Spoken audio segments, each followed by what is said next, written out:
ایک دن مالک بن دینار رحمۃ اللہ علیہ جا رہے تھے۔ بازار میں ایک باندی دیکھی، بڑی خوبصورت، بڑی پرکشش۔ آگے اس کے خادم کہا، بیٹے، کہا کیا بات ہے؟ کہا میں تجھے خریدنا چاہتا ہوں۔ پہلے باندیوں کی خرید فروخت ہوا کرتی، تو جو رئیس زادے عیاش ہوتے تھے 1,00,000 درہم کی باندی خریدا کرتے تھے۔ کہا بیٹی میں تجھے خریدنا چاہتا ہوں۔ وہ ہنسنے لگے، کیا میرے جیسی کو فقیر خریدے گا؟ کہا ہاں میں خریدنا چاہتا ہوں۔ تو اس نے خادم سے کہا اس کو پکڑ لو، میں اسے اپنے آقا کو دکھاؤں گی، چلو آج تماشا ہی رہے گا۔ تو اس نوکرانی کے آگے نوکر تھے، تو انہیں پکڑ کر دربار میں لے آئے۔ تو اس کا سردار تخت پر بیٹھا ہوا تھا، تو یہ ہنسنے لگی، کہا آقا آج بڑا لطیفہ ہوا۔ کہا کیا ہوا؟ کہا یہ بڑے میاں کہتے ہیں میں تجھے خریدنا چاہتا ہوں۔ ساری محفل ہنسنے لگی۔ تو اس نے کہا بڑے میاں کیا آپ واقعی خریدنا چاہتے ہیں؟ کہا ہاں میں خریدنا چاہتا ہوں۔ کہا کیا پیسہ دو گے؟ کہنے لگے ویسے تو بہت ہی سستی ہے، میں زیادہ سے زیادہ کھجور کی 2 گٹھلیاں دے سکتا ہوں۔ صرف 2 گٹھلیاں نہیں، وہ گٹھلیاں جنہیں چوس کر پھینک دیا ہو، جن پر ذرہ بھی کھجور نہ لگی ہوئی ہو، وہ سارے ہنسنے لگ گئے۔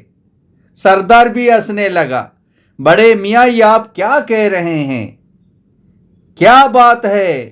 کہا اس میں بہت ساری کمیاں ہیں، بہت سارے عیب ہیں، اس وجہ سے میں یہ کہہ رہا ہوں۔ کہا کیا کمیاں ہیں، کیا عیب ہے؟ تو اس نے کہا نمبر 1 خوشبو نہ لگائے تو اس کے پسینے سے بدبو پھٹ جائے۔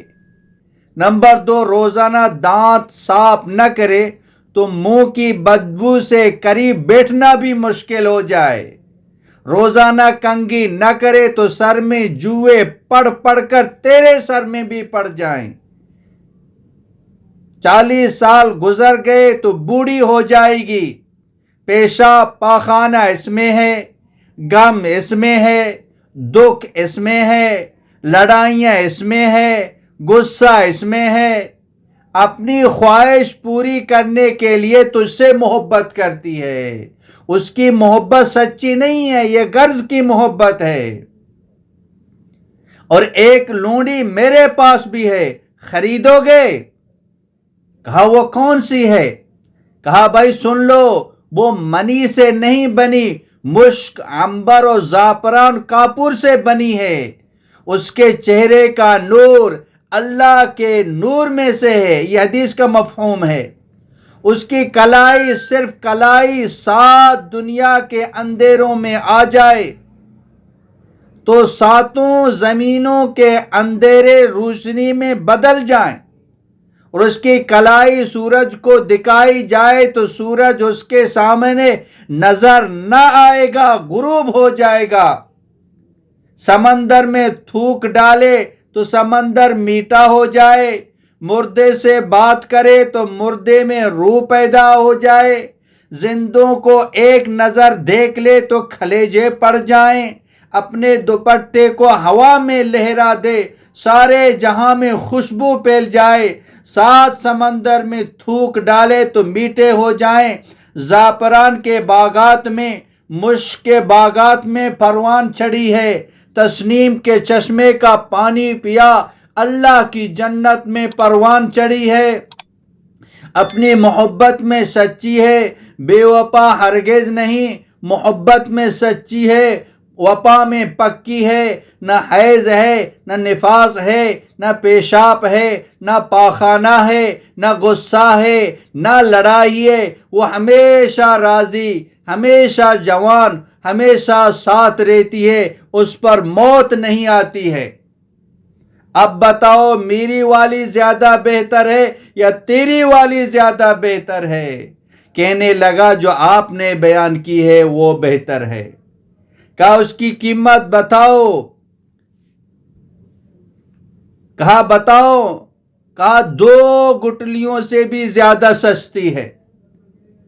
کہا کیا قیمت ہے؟ کہا اس کی قیمت یہ اپنے مولا کو راضی کرنے میں لگ جا، مخلوق کو راضی کرنا چھوڑ دے، خالق کو راضی کرنا اپنا مقصد بنا لے۔ جب آدھی رات گزر جائے، جب سارے سو رہے ہوں، اٹھ کر 2 رکعت اندھیرے میں پڑھ لیا کر، یہ اس کی قیمت ہے، یہ اس کی قدر ہے۔ جب خود کھانا کھائے تو غریب کو بھی یاد کر لیا کر کہ کوئی غریب بھی ہے کہ جس کو پہنچاؤں، یہ ہو جائے تو یہ تیری ہو گئی۔ کہنے لگا اپنی باندی سے تو نے سن لیا جو اس نے کہا؟ کہا ہاں سن لیا۔ کہا تو اللہ کے نام پر آزاد، سارے نوکر آزاد، سارا مال صدقہ، ساری دولت صدقہ، اور اپنے دروازے کا جو پردہ تھا اتار کر کرتا بنا لیا، اپنا لباس بھی صدقہ کر دیا۔